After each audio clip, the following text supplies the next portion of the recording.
Hello my nakamatachi, this is JoyGirl. Let's review chapter 1046. First up, the cover story. So we have invaders at Chocolat Town, and my bet's on Reiju and Judge. I mean, it is the Germa Double Six's voyage after all, so I can't imagine that Reiju and Judge won't come back into the story, you know, so that we can follow their exploits as a family as the Germa Double Six. Plus, going by the silhouettes of those two figures, it seems like that the one on the left is wearing heels, and now they're not the same type of heels that we usually see Reiju wear, but maybe that's just because of the shadows, you know, maybe it's just because it's not quite as detailed. Anyways, onto the chapter. Now this was one of those update, transition-like chapters, but it also had plenty of action sprinkled in.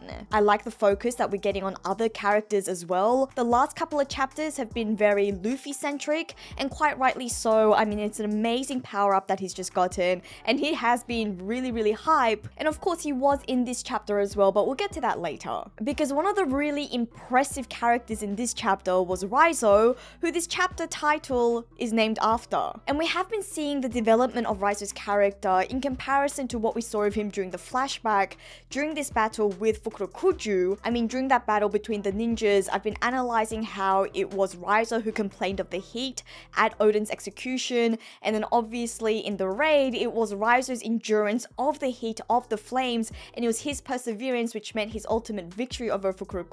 So it's pretty amazing that we see the continued development of his character, and we get that in this chapter. I think his growth that we've been able to see during this raid really says a lot about how he has learned from all of his experiences and how he's now able to repay his gratitude, not only from what he considers to be his failure in saving the Kozuki family as his liege, but also for what happened at Zou. The fact that the minks sacrificed their lives and their homeland to keep him safe, he's now able to pay that forward. And I love that we get to see this from Raizo, because the way that his ninja abilities were introduced initially, they were quite comical and bizarre. But now we really get to see the true potential of what he can do with his scrolls. And if following One Piece has taught us anything, it is that those seemingly insignificant powers are the ones that will really pull off the most ridiculous of feats. But Raizo wasn't the only one to show off his amazing skills in this chapter, because this was a tag team effort, and if you give Jinbei some water,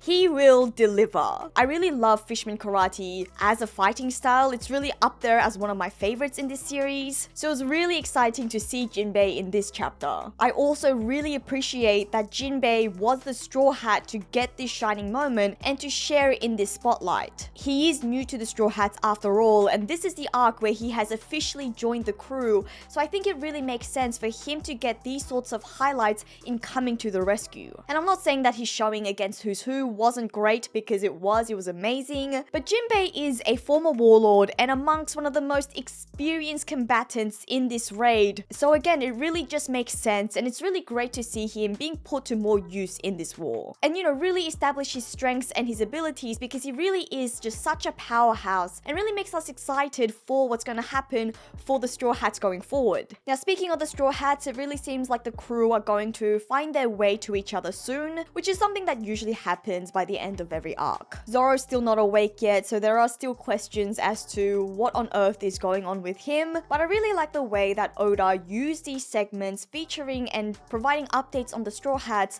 to also inject the chapter with some more heart as well as comedy, such as the really meaningful moment that we got of Usopp seeing his will and his determination, and then in contrast seeing the comedy that we got with Brook. But the moment that I really loved concerning the Straw Hats was actually Luffy's dialogue. The fact that Luffy has entrusted whatever's going down below with them so that he can just concentrate on the fight with Kaido, knowing that they will pull through, which is exactly what they're doing. But it was also quite interesting to see the dynamics of each of the Supernova crew in this chapter. The way that the Heart Pirates are complaining about Beppo, who they're having to carry because he succumbed to the heat, which by the way, I still do hope that we get to see something of Beppo in this arc, specifically his Sulong form, form, especially after Oda's comments in SBS Volume 102, the fact that the other Heart Pirates recognize Beppo Sulong form. But anyways, going back to this chapter where we see Kid's crew, and in reverse, it's Killer that's actually being carried by his crew, and in reverse, it's Killer that's complaining about being carried. These are really just small details, but they really show how much thought Oda puts into each of his characters and each of his crews. We obviously don't spend extended periods with them because they're not our main characters, but what we do see, we get enough to see that they really are fully developed, and we get to see that they each have distinct personalities and flavors. We also got an update on Apu in this chapter, and he's having a squabble with one of the numbers, Inbi. And now seeing Apu actually intrigues me quite a bit because his character has been utilized in very effective ways, especially during this raid, where Apu leads us into really interesting plot developments. You know, Apu has really been used to move the plot along in various different ways, so I'm quite interested in seeing where he's going to lead us to next. I do hope that featuring the number means that we get to find out more about the numbers, because they've also remained quite an intrigue and a mystery to us, especially after some of the moments that we got between Yamato and some of the numbers. But anyways, in terms of plot development, the really interesting one in my opinion is the segment between Momonosuke and Yamato. Lots of really great nuggets here. Mainly, it really points to Momonosuke having to step up and have that shining moment that we have been waiting essentially this entire arc for. We've really been seeing Momonosuke grow, steadily develop throughout the raid, but I think this is leading up to now Momonosuke having that one shining, definitive moment, and I really think this is quite soon upon us now, and I just can't wait. But then something else that really intrigued me within this segment was Yamato's dialogue in saying that Kaido is at his limit and that he won't be able to sustain his flame clouds for much longer. I mean, it really shouldn't come as a surprise. We have been steadily working towards this, and it has also been mentioned before that Kaido won't be able to sustain his flame clouds as he's getting closer to his limits. But the fact that it's been repeated and mentioned again now, especially as we see the fight between Luffy and Kaido really reach its climax, this is really the moment for me where I see that we have truly reached the beginning of an end for this fight and for this raid. So I suppose this now leads us to Luffy versus Kaido. It's really a case of like son, like father in this chapter, because Kaido, like Yamato, also shares a very interesting piece of dialogue. And Kaido says something along the lines of, "This is what we call an awakening," in reference to Luffy's devil fruit. And the way that I've interpreted this piece of dialogue is that it seems to suggest that Kaido has also already experienced his own awakening. Now maybe that's in the form of his mythical Zoan originally being a fish devil fruit and being able to turn into a dragon, the carp or the koi turned dragon, or maybe it's something that we haven't seen yet. And now personally, I'm hoping that it is the latter, because I would just love to see Kaido really unleash something so overwhelming and just go all on out. But then also, continuing from chapter 1045, it's becoming more and more obvious that Kaido isn't aware of this whole Luffy having the Nika devil fruit and Luffy as Joy Boy and this whole thing. Although in saying that, it does seem like at least Kaido is more aware than Luffy that Luffy isn't quite simply Luffy. Except that he is. I don't know, it's really quite complex, but I think it is clear enough that Luffy isn't just simply the reincarnation of Joy Boy.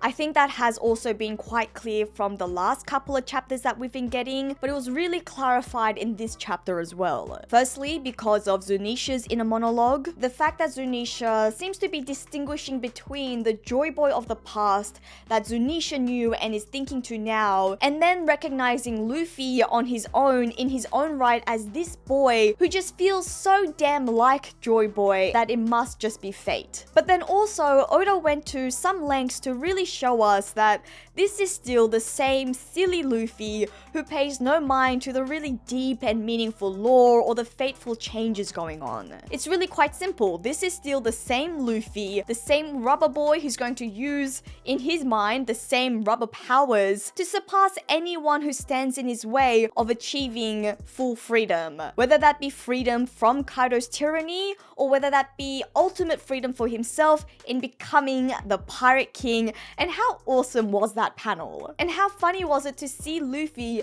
just continue to act so Luffy-like in this chapter? The way that he's just bouncing around at the beginning of the chapter, almost as if he's just playing. The way that he's coming up with attack names on the fly, you know, mid-battle, still not realizing the full extent of his awakening. But then, of course, amidst all of these crazy shenanigans, Oda just closes the chapter on such a hype piece of action with Luffy wielding lightning. With the crazy amount of connections that we've seen to the Skypiea arc recently as a result of Luffy's devil fruit, it really shouldn't come as such a surprise, but it really was just so epic and so hype to see Luffy wielding lightning, almost as if Luffy has really reached god tier status. The science and the logical explanation behind how Luffy's able to hold the lightning, I don't know if I've understood it quite scientifically or in a way that makes the most logical sense, but it also doesn't seem that complicated or difficult for me to see. I mean, we've always known that Luffy is resistant to lightning because rubber is an insulator for electric currents. The fact that he's able to hold the lightning, I don't know, maybe he's had to use his devil fruit powers to make the lightning currents a bit more tangible so that he can actually hold onto it. But really, now that we know what Luffy's devil fruit is,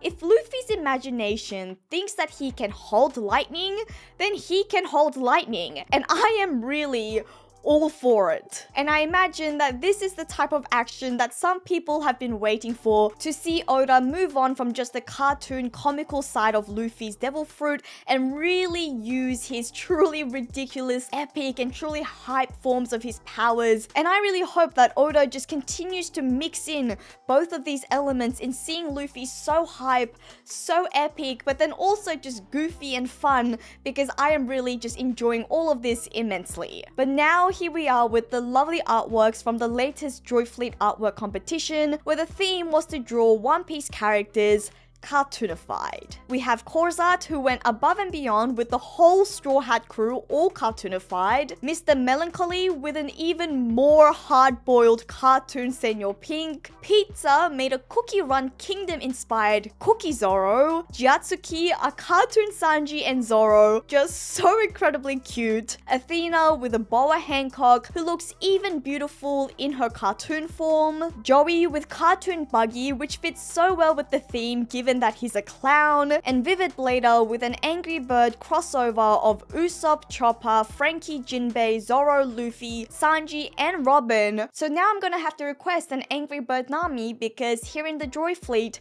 we don't leave any Straw Hat behind. But a huge thank you to all of the participants of the artwork competition, and I did a boo-boo and I didn't open it up for a voting this week. So now I'm going to ask you guys to comment below your favorite artwork, but also whilst you're at it, let me know your thoughts of the chapter by leaving a comment below. Don't forget to like and share the video. Please do subscribe for more One Piece discussions. You can also join our Joy Fleet Discord server or even become a Patreon member. And I want to thank all my patrons for help supporting the channel. This is JoyGirl, and I'll see you again soon.